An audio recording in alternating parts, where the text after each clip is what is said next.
विज्ञान भित्तिक यही चैनल को आपण स्वागत। ये चैनल रे आमे देखिबा विज्ञान भित्तिक केते गुडी रहस्य आ मैजिक आ ता पछरे थिबा वैज्ञानिक कारण जहाँ स्कूल लेवल पिला पई आ कॉलेज लेवल पिला पई उद्दिष्ट। आसंतु आमे आज आरंभ करिबा ये विज्ञान भित्तिक चैनल जहाँ ना होची कनेक्ट टू साइंस बा आमे कहि परिबा विज्ञान सह संपर्क। आसंतु या भितर बसी जीवा आ देखिबा कोन ये रहस्य आ पछरे कारण कोन वैज्ञानिक कारण कोन। चलନ୍ତୁ स्टार्ट करिया।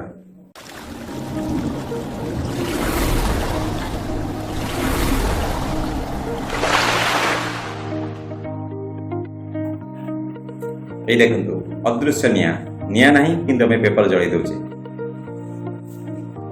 নিয়া ନାହିଁ নিয়া ଅଛି নিয়া এଥିରେ ନାହିଁ କିନ୍ତୁ ଆମେ ଏଥିରେ পেপার ଜଳେଇ ଦଉଛେ। ଦେଖନ୍ତୁ ମୁଁ ବହୁତ ଦୂରରୁ পেপার ଜଳେଇ ଦଉଛି। পেপার ଜଳିଲା। এই হচ্ছে অদৃশ্য निया न थाई आम कथार अच्छी निया न थाई धुआं बाहर किंतु ये निया नहीं धुआं तो दूर कथा आम निया लगे दौचे पेपर रे। यही हूँ विज्ञान करामती। आश्चर्य लगे ना आम बिना निया केमती जलई देले पेपर टी यह हूँ विज्ञान करामती।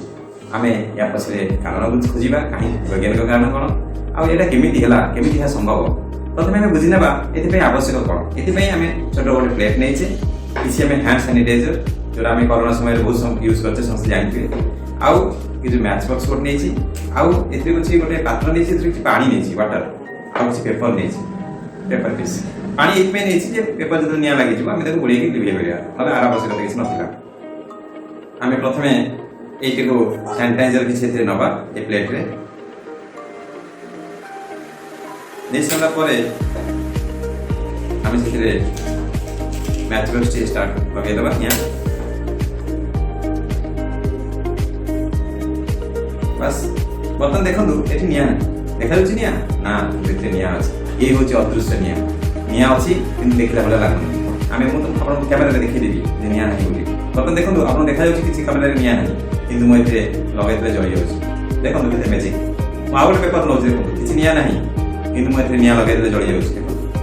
यही हूँ अदृश्य निया करामती कहीं हूँ पछे आम प्रथम खोजा वैज्ञानिक कारण कौन लगे पछे आम खोजा कहीं संभव है पछे कारण खोजा।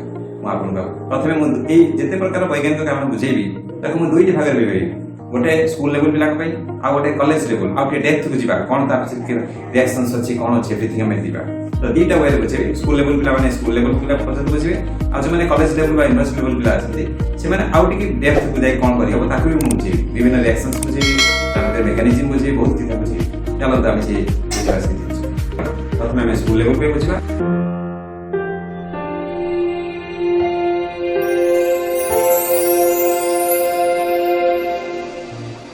प्रथम बुझा जे ये जो सैनिटाइजर हैंड सैनिटाइजर में यूज करछे कौन केमिकल अच्छी कौन अच्छी यहाँ गोटे अल्कोहल मोस्टली इथाइल अल्कोहल थाए आम कहीपर C2H5OH। ये अल्कोहल को जो आम पोड़ा बर्निंग करवा से कम्प्लीटली जेहेतु अल्कोहलटा गोटे छोट मलिक्यूल इथेनॉलटा गोटे छोट मलिक्यूल जो पोड़ा से कम्प्लीटली कार्बन डाइऑक्साइड हो जाए जी परिमाण थी मलिक्यूल सब मलिक्यूल गुड़ा कार्बन डाइऑक्साइड हो जाए।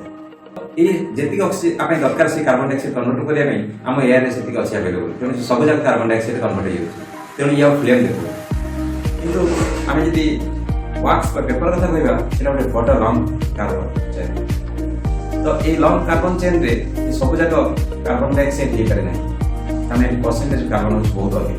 प्रथम बुझा ये फ्लेम कलर एमती कहीं आसूँ फ्लेम कलर ये आसूँ किसी अनबर्न कार्बन पोड़ी पार कार्बन रही पोड़ी पार कार्बन जो जलुची से जलवा जिनसा हूँ फ्लेम देखा येलो कलर देखा। आम जदि वाक्स पेपर अन्य धरनीय पदार्थ नवा से देखा सी लंग चेन कार्बन रोचे कम्प्लीटली कार्बन डाइऑक्साइड करने अधिक परिमाण ऑक्सीजन दरकार जोटा कि एयर अवेलेबल नहीं तेणु जो परसेंटेज कार्बन रही सी जलिकी ये फ्लेम दूसरी ए रही। बुझा कॉलेज लेवल में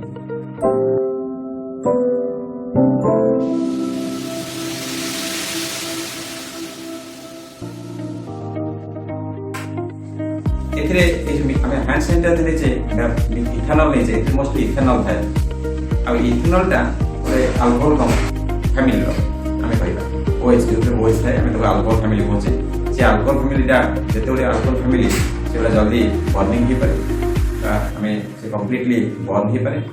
तो ये इथेनॉल ये सानिटाइजर इथेनॉल थाए C2H5OH इथेनॉल इथाइल अल्कोहल थाए मोस्टली। जो आम बर्निंग करछे ऑक्सीडेशन करछे in presence of oxygen in the air जो ऑक्सीजन अच्छे द्वारा से ऑक्सीडाइज हो जाए। ऑक्सीडाइज होगी प्रथम कार्बन कन्वर्ट हुए कार्बन मोनोक्साइड को जाए कार्बन डाइऑक्साइड कन्वर्ट। किंतु आम जी परिमाण देते परसेंटेज कार्बन बहुत कम तेणु सबुजाक मलिक्यूल कार्बन डाइऑक्साइड कन्वर्ट हो जाए कारण सबुजाक मलिक्यूल को कार्बन डाइऑक्साइड होगापी जी ऑक्सीजन दरकार आम एयर से अवेलेबल अच्छी। यहाँ गोटे wax lung chain of hydrocarbons जो कार्बन हाइड्रोजन गोटे लंग चेन रोचे। तो एम को प्रोसेस यदि कहवा ये process different phase the process हो गोटे ऑर्गेनिक कंपाउंड जिते बर्न करवा ऑक्सीडेशन कह बर्निंग कह से प्रोसेस रे प्रथम से ऑर्गेनिक कंपाउंडा कार्बन कन्वर्ट हुए।